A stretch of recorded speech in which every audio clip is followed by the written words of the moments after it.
Keep rubbing them. Just place your hands on your heart. Just swaying back and forth.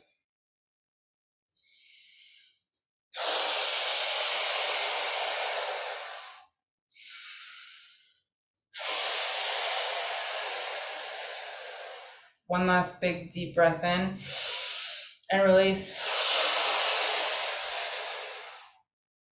Okay.